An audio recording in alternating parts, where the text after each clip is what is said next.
Hey guys, how you doing today? This afternoon, this morning, this evening, whatever time you're tuning in.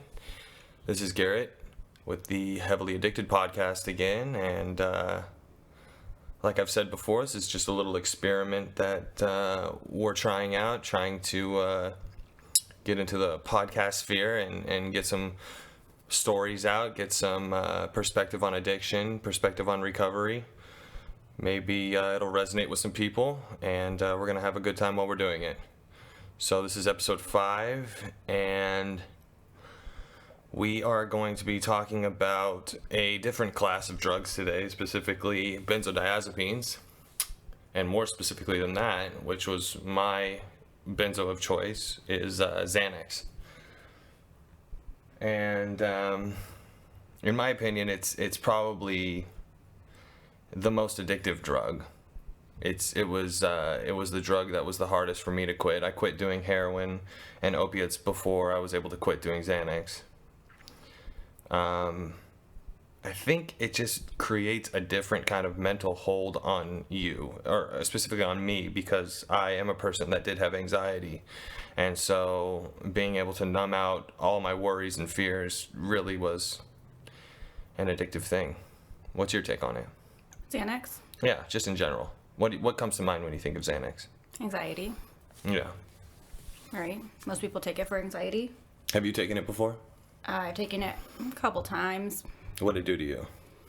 I didn't like it because when I was in high school, everyone was taking it, and I took it because it was there. Oh, let's see what this is about. And I was drinking as well, and took just a tiny bit of Xanax. I'm a small girl, so obviously I blacked out, and I didn't like that because I'm crazy enough as it is. We don't need to add anymore. I got you. Yeah.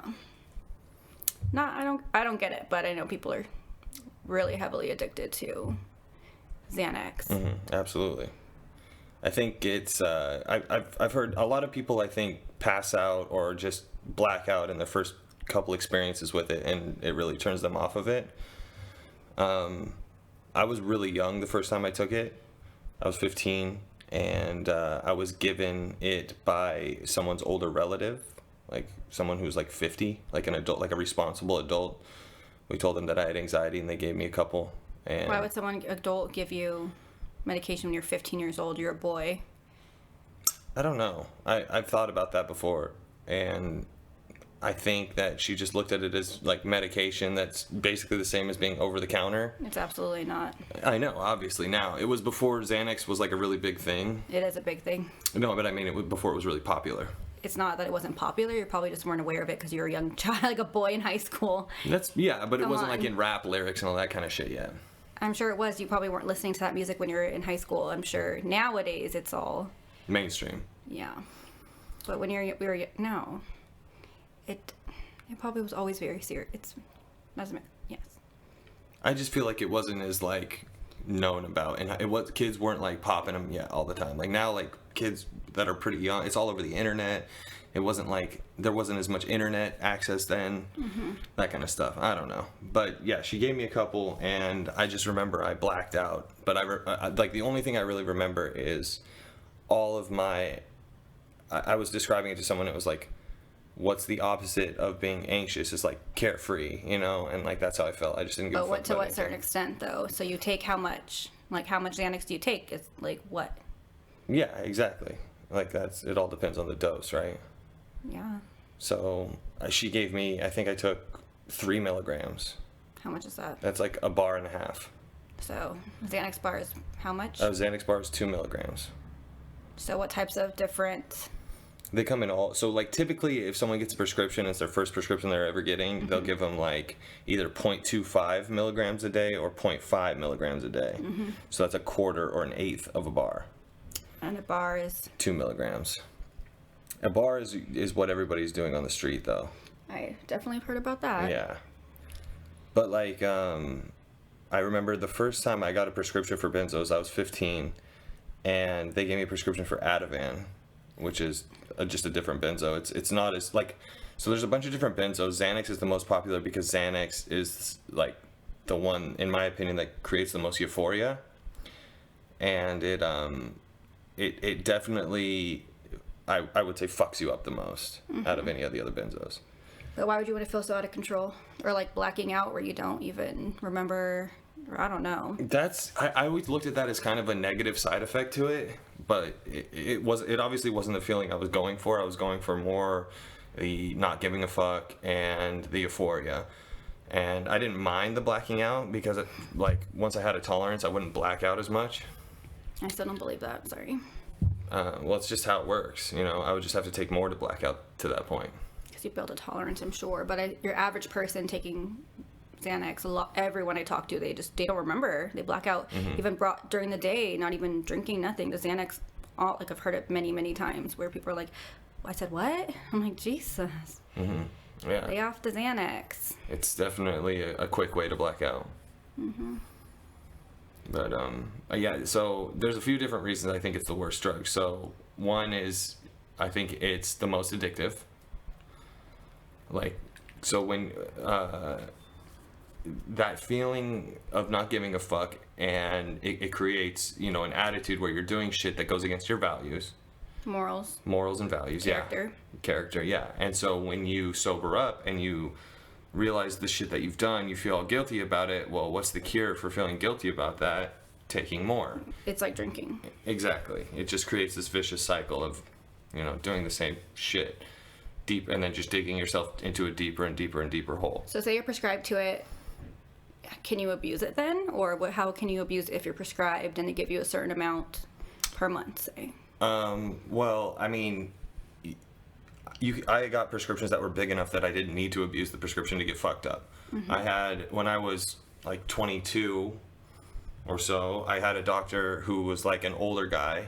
He was a legit doctor, but he, like, when he got his medical license, they were prescribing a lot of barbiturates, which are... Was he a psychiatrist? Yes, he was a psychiatrist. And so barbiturates are like the predecessor to benzodiazepines. They fuck you up. They're dangerous, though, like a lot more dangerous than benzos. What's the type of that?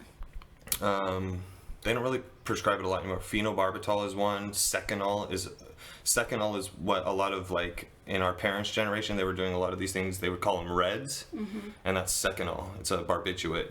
Marilyn Monroe OD'd on phenobarbital. It was actually in her system in a toxicology report, or is that hearsay? No, it was in the toxicology report. Okay.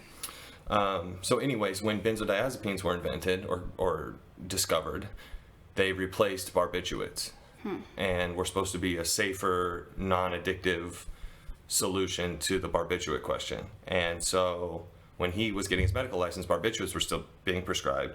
And then they switched over to this new class of drugs called benzodiazepines. And so in his eyes, he didn't see a problem with benzodiazepines. I don't think he was old, he was going to retire soon. He didn't understand how addictive they were. And frankly, I just don't think he cared.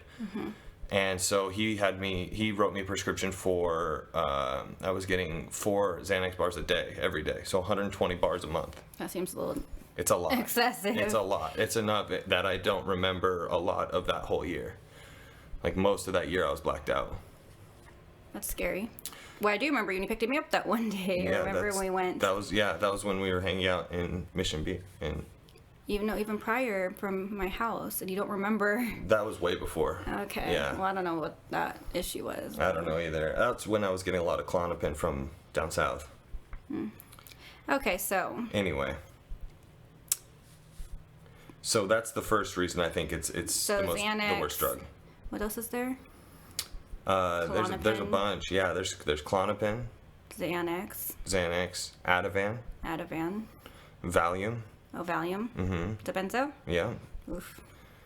And there's so many RC benzos and everything. Atizolam, flualprazolam. Yeah, there's a bunch. Okay. But the main common one is Xanax, obviously. Xanax is the most abused and most prescribed. So if you have a prescription, you obviously can get them on the street, anywhere, everywhere, correct? They're pretty common. Yes. So back in the day, they were a lot, like, everybody was getting prescribed them. If you want them, you go to the doctor, you say, hey, I got anxiety, and they'll give you a prescription of Xanax. I know. I got offered a prescription of Xanax. I turned it down. I said, no, I'm good. Twice, actually. So You're glad you did that. Trust me. Because even if you just got like a little prescription, let's say you got like the 0.25, so it's like an eighth of a bar, and you were just taking them at night to go to sleep, you'd still get addicted and have to withdraw from them at some point. It's terrible. Okay, so back on track. So the second reason I think that the worst drug is the withdrawal symptoms. So opiate. But let's first talk about getting them. Okay. If you don't have a prescription, okay. you can get them on the street. Yeah. Okay. So And they're very easy to get on the street. yes, especially back in the day when they were more liberally prescribed. Nowadays, there's a lot of fake ones coming up from Mexico, coming from all over the country. People are making presses. Like kids are literally getting them from Snapchat. Yeah. Yeah. Offer Up, Yeah. Craigslist. All over social media, all over, yeah. My mind was blown. And most of those are fake. Of course. So you don't even know really what's in them. Like you're gonna hope that it's a benzo even, because a lot of the time it might just have fentanyl in it. But yeah, they can use all. So there's a bunch you can get. I mean, there's a lot that aren't. So the way our drug system, our legal system works with drugs, is they have to actually say this drug is illegal. Like normally, so all these new ones that are being basically discovered or whatever, they become what are called RCs or research chemicals, and so you can get them online legally still. It just has to say not for human consumption on it, and then boom, you can order it. It's not illegal. That's crazy.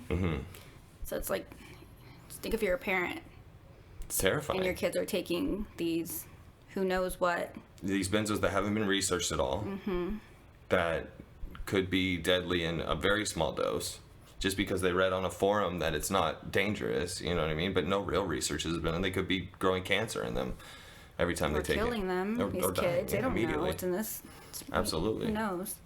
It's scary to think, you know? It is. It is. And then also with presses, if it's not professionally manufactured, What's a lot a of the press? time, a press is a fake pill. Okay. So you can get a pill, what's called a pill press, and that's how you make pills. Like, you know, you take the powder, you mix it with whatever, and then it's like a stamper kind of thing, and it makes pills. But the problem with that is if they're not using very specific equipment, then some of them will be a lot stronger than others, and some of them might So like have... you can take one, I can take one, and we're not getting the same amount of Exactly. whatever's in it. That's scary. Yeah. It's called hot spots. Some of them have hot spots, which is just a lot of, you know, like in fentanyl presses, you get a hot spot and you Yeah. have a lot Kill of you. fentanyl and die like Yeah, that. crazy. Yeah, it is. Okay, so addictive. Yes. Very addictive. Very, extremely addictive. So opiate withdrawals they feel terrible, but you're going to be fine. You're not going to die from it unless you have some other complication that's happening. But with benzodiazepine withdrawals, you can die. You can have seizures and die. Like alcohol withdrawals. Alcohol withdrawals and benzo withdrawals are the only two that can kill you because of the part of the brain that the chemical is interacting, which is the GABA receptors. And so with alcohol, it's the DTs, the delirium tremors, whatever it is, and you get the shakes. It's the very similar feeling. The two withdrawing from each of them is the same. But since you're getting like pure benzodiazepine, it's the withdrawal is much more acute, and yeah, the seizures are crazy. Like, you know, and then also you're not going to be sleeping at all. The insomnia is crazy, and so with insomnia, if you're not sleeping and you're having seizures and your anxiety's through the roof, because there's always going to be a rebound effect. If you're taking something that gives you no anxiety, it's going to slingshot the other way when you stop taking them. So you're going to have vicious anxiety, not going to be sleeping, could be having seizures, and that combination, always brings psychosis. That's great. And so auditory, hearing things that aren't there, hearing people talking that aren't there, seeing things that aren't there, visual hallucinations. And it's really, I mean, I've been there, you know, it's terrifying to, because I could feel myself going crazy. Like I knew that This is not real. You can just still distinguish, but yes, if you're not, like if you were a different if I had a person. weaker mind, if I already had like symptoms of schizophrenia or something like that, it would have pushed me over the edge for sure. And then you go try to get help from a doctor or whatever, and they're gonna put you back on something else to like Psych right? meds, yeah. Yeah. So that's what happened. So I knew I wasn't right. I knew it was going to be dangerous if I didn't get help soon. And so I had my mom take me to the hospital. And I went in. I was lucid enough to tell them what was going on. I don't know exactly what they gave me, but I ended up falling asleep a little bit. The next day, I don't remember any of that day. I was in the hospital, thank God. But according to my mom, I guess I talked to her on the phone because this was during COVID, so she couldn't come in. And I was out of my mind. I was talking Nonsense. complete nonsense, gibberish. And so my mom got on the phone with the nurse and said, what the fuck did you give him? When I dropped him off, he was at least lucid. And they had given me a bunch of antipsychotics instead of giving me benzos and something to sleep, because I needed to sleep is what I really needed most, and benzos to stop the withdrawals for a little bit at least, you know, and come back to normalcy. And then after they did give me what I needed to sleep, I woke up the day after that feeling pretty normal, at least. What? So you slept for 1 day and you're fine? No. But because I had benzos in me again. So they started giving me benzos, and it took away the withdrawal symptoms. So that plus sleep. And I felt normal, but I was going to go right back into it as soon as I left if I didn't take more benzos.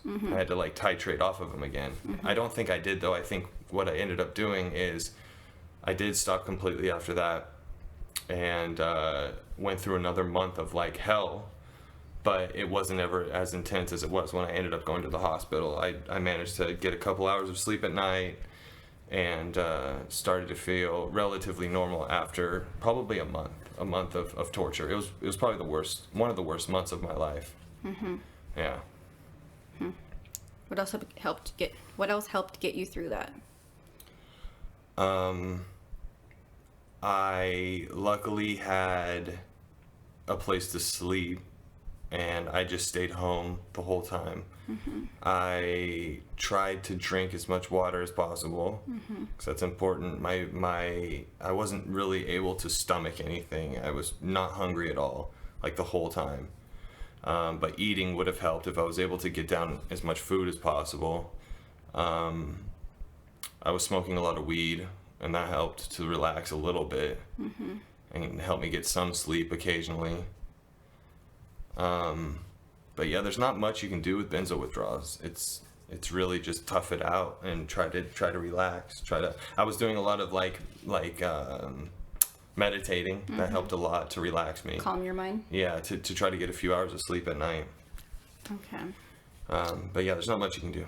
So let's take it back to when you were living with that girl. And I would come down to see you, although I knew you were out of your mind. But I still felt a need to, make sure you're okay. But I knew you definitely were on something or another, or so, who knows. So anyways, during that time, you were definitely taking Xanax. Yeah. A lot. Amongst other things. Okay. And so how many Xanax a day do you think you were taking? So that's when I had the prescription for 4 a day. Xanax bars. Four Xanax so bars eight, a day. 8 milligrams a day. Okay. How would you you wake up in the morning, you take like 1, 2, or you take her out throughout the day? I would wake up and take all 4. And then does it hit you all at once, or is it kind of like they're still in your system from the night before, the day before? No, they're relatively short acting, like 6 to 8 hour half-life, so I wouldn't feel any from the night before. And so I had that prescription, but then we were also buying some off the street as well. So slow down. Okay. So taking 4 Xanax bars in your body, were you energized? Would you go run around, run amok, do things, or would you sleep half the day, or are you just normal, or what was it? How'd your body react to taking so many? Your body specifically. I had such a tolerance by that point that they would give me energy. It would give me the euphoria would give me the motivation to get out of bed and do stuff for the day. What would you do? Productive things, or were you just out doing stupid things? Most of that time I was sitting around playing Call of Duty all day. God. Yeah. Like a real champion, like a real winner. He's kidding. Yes, I know. It was a terrible life. Okay, so taking a lot of Xanax, sitting here playing Call of Duty, and doing it all over. And then you're taking that, and then you're wanting more. So you're buying more off the street, you said. And how many more a day would you think you would be taking? I was probably averaging 6 to 7 a day, bars. So 12 to 14 milligrams a day. And so how much, financially, do these pills cost to keep up your habit? back then there wasn't any presses, or there wasn't too many presses on the street. It was before that. That was a big thing. We were getting them from other people that had prescriptions. So you're buying them off people who, and they're not using them, or what? No, we had a couple different people that got like, I think one lady got like 100 a month, and somebody else got like 80 a month, and we pay like 200, so like $2 a pill for them, something like that. That's cheap. Yeah, it was cheap to buy in bulk. That's about right though, because if you're buying like just a few, it's like $5 a pill. Well, now I was checking, just trying to figure out like, how can people, I don't know, just the whole drug world to me is so crazy. So like looking on Craigslist, OfferUp, Snapchat, whatever, I was seeing like $7 to $10 a pill. I'm like, that's pretty expensive to keep up a habit that you do every single day on top of everything else you're doing. Like, what? You know? Yeah. Crazy. It's a lot of money. It is. For what? To sit in your house and play video games, or go out and do bad things and regret it and hopefully not get arrested, kill someone, kill yourself. You know what I mean? Yeah. Can you overdose on Xanax? From what I've read, no, not by itself. You have to mix it with something? Yeah, you have to have what would you mix with? Like opiates. Oh, I mean, Alcohol. you specific, just other people. Like, what do people like do? Cocaine or I don't know what. I mean, Xanax Is there a point? Yeah, Xanax is one of those drugs that people do mix a lot with it. I mean, a lot of people, you could look at it as alcohol in pill form. So what do people mix with alcohol? You know what I mean? People like to do coke with Xanax. People like to smoke meth with Xanax. Yeah. People like to What's the point? everything. It's like just the combination of an upper and a downer. So How does that make you feel? I mean, I guess like with meth specifically, like it'll take off the edge of the meth, so it's not quite as like overwhelming, but you still have a lot of energy to go do shit. But you just, yeah, okay. It's, in my opinion, meth and Xanax is a terrible combination, because meth's gonna give someone the energy to do a lot of shit, and Xanax is gonna take away any of their conscience to stop them from doing crazy shit. That's how in my opinion, a lot of bad crimes take place with those two mixed. A lot of robberies and stuff like that. Yeah. So, at one point you're taking 7, you said, to 8 Xanax bars every day. a day. So. Yeah, and Blows my mind. It does, right? And so when I stopped living there, I just had my prescription after that, so it went down to 4 a day. And then eventually I went to detox, and it was a long, drawn-out process, but I eventually got off everything. And my anxiety was really bad for like years after that. Like, it felt like I didn't come back to complete reality, or like normal. yourself? Well, just normal, not feeling anxious all the time. Yeah, for a long time. What helped you get back to somewhat feeling normal? Spirituality helped a lot. Definitely. Yeah, definitely. I remember I went to a program in Pasadena, and I really started falling into that hard, and praying, meditating, journaling every day. And It's keeping your mind busy, probably. Yes. With positive. Yes, it changed my whole perspective on life dramatically. That's good. But you still ended up slipping back into taking Xanax again. I did. Because it's so addictive. I did. You thought, oh, maybe I'll take. Did you think in your mind, like, oh, I'll take a little bit, until you're like, I need more, and I need more? Or is it just like I don't know. How does your mind work? So when I first got on methadone, I felt it, like I was saying before. But when I stopped feeling the methadone, when I stopped feeling anything from it, I started adding Xanax to it to start From feeling your prescription, something. or were you buying it on the street? At first I started buying it on the street, and then I went to the doctor, and I tried to get, I told him I wanted a prescription for Klonopin. I didn't want to get on Xanax. I wanted to get on Klonopin instead. Why? What's the difference? It's easier to get off of. It doesn't fuck you up as much, but it still kills anxiety. How much milligrams were you taking of Klonopin? He gave me, I believe it was 6 milligrams a day. So 3 2-milligram pills. Okay. You take 1 in the morning, 1 at night, or how's it work? Yeah. Okay.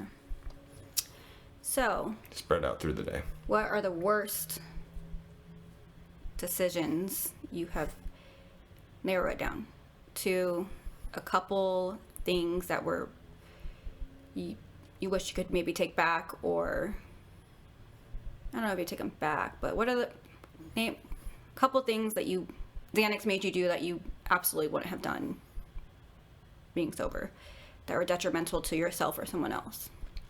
Definitely the night I went out and ended up discharging the gun into my foot. That's a big one. And that was Xanax? That was Klonopin. A lot of it, though. That was a long time ago. Yeah, that was a long time ago. High school? Yeah. Not right after high school. It was right after high school? Yeah. So shooting yourself in the foot was pretty high up there, right? Yes, for sure. Could have killed yourself, could have killed someone else. Mm-hmm. You're lucky you Ended up shot in prison. yourself. Mm-hmm. Okay.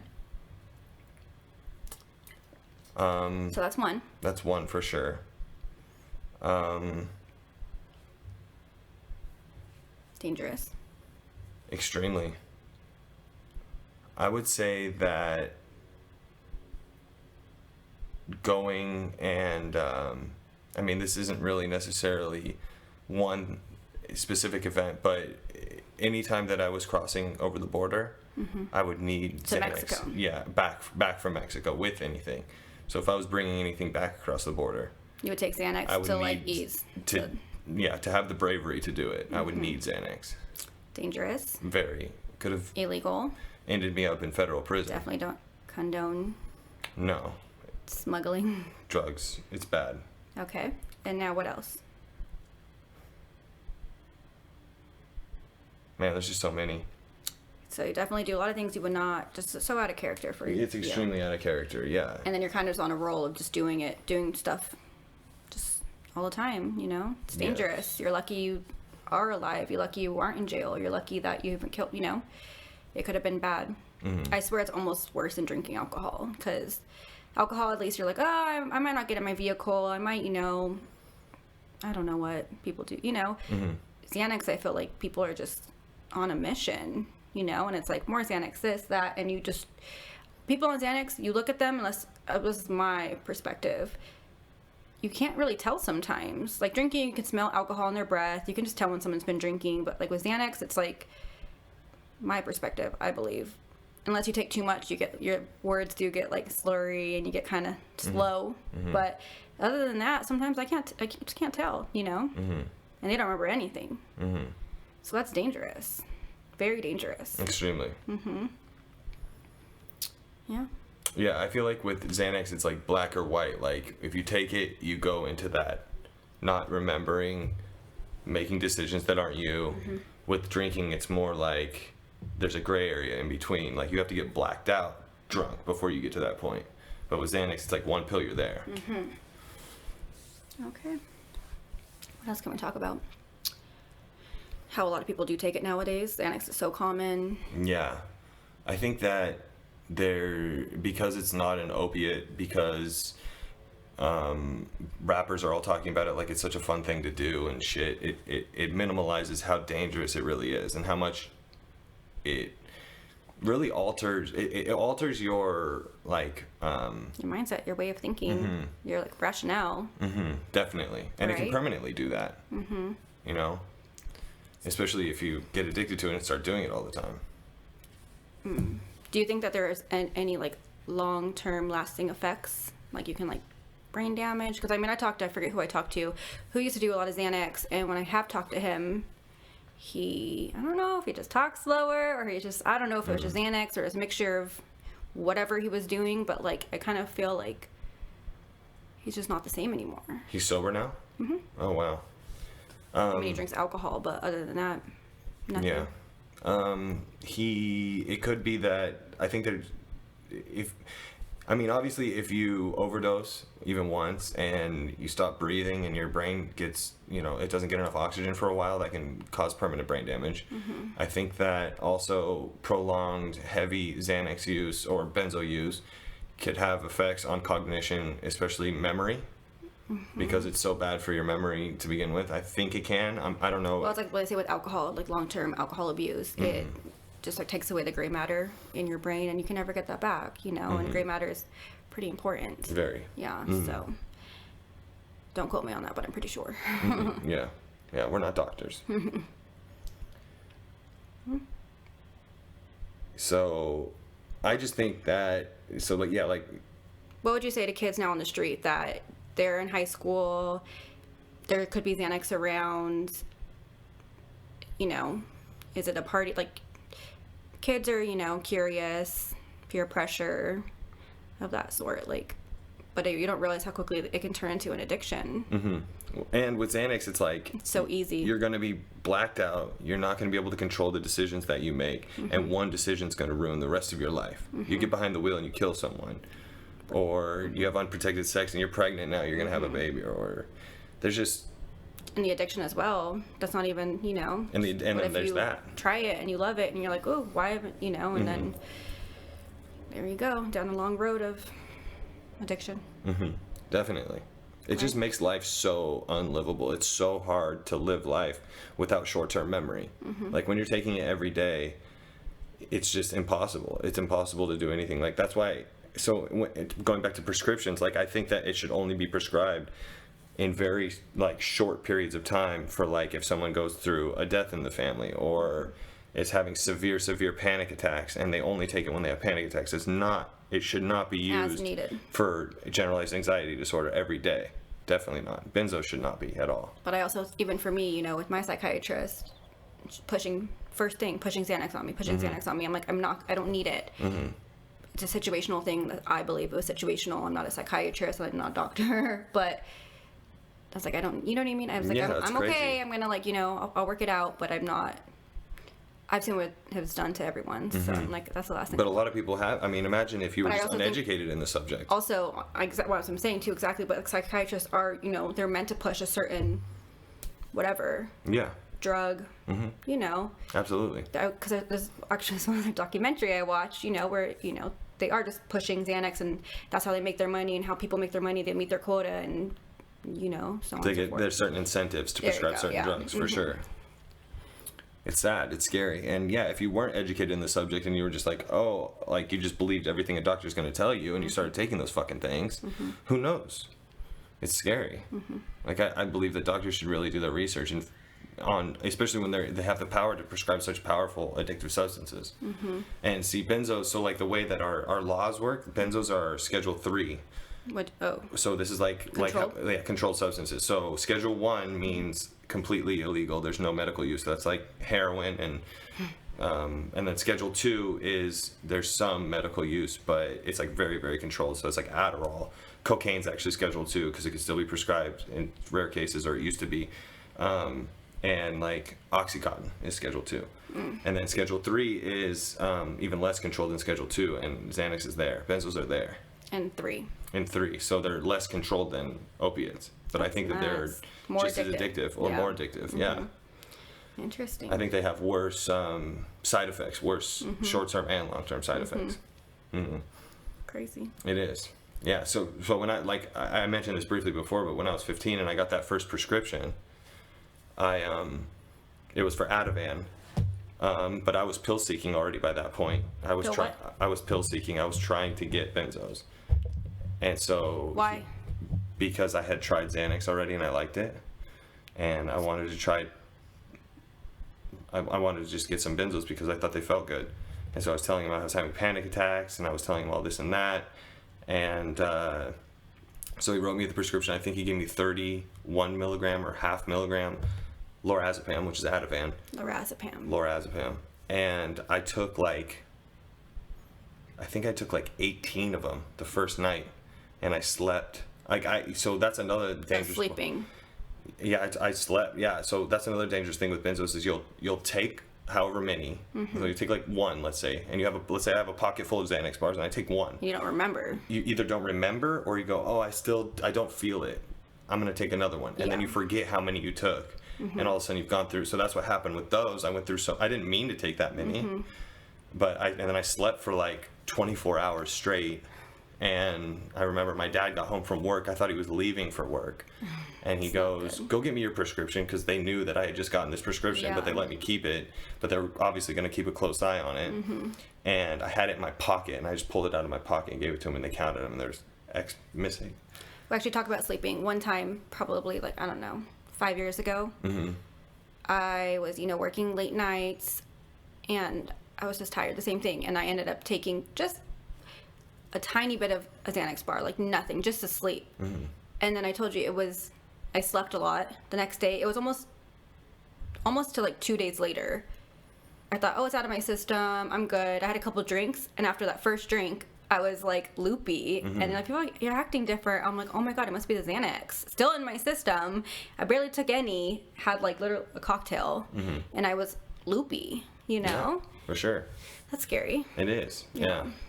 So, That shit's real deal. it is, huh? I mean, it did help me sleep, but geez, not to be like out in public and like having a The next drink. day, yeah. Not, it was like literally like almost 2 days. Like 2 later. days. Yeah. That's crazy.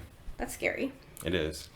Okay, wait, one other thing I want to cover is, okay, so back to like buying them on the streets and whatever and how dangerous they are. I didn't know that there are like yellow Xanax, green Xanax, white Xanax bars. Like, what is the difference No. in the colors? There's no difference. Why are there different colors? Just because they're different brands. I don't get what that means. What do you mean different Different brands? pharmaceutical companies that make them. So they make them different colors. Yeah. And it doesn't matter.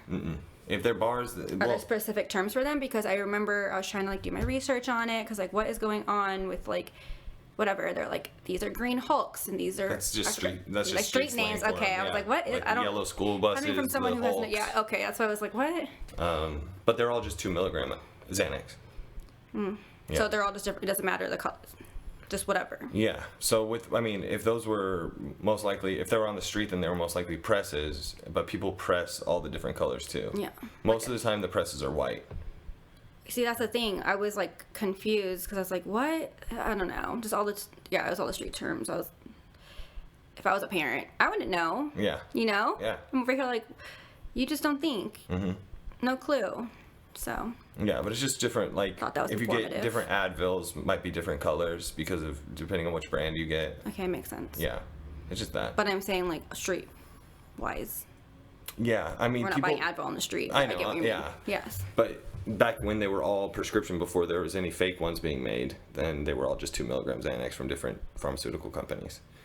People used to think that like the green ones were stronger or the yellow ones were better than, and certain white ones were, but it's all just. So right now, say I go to Craigslist and I type in ladders, like LADDERS.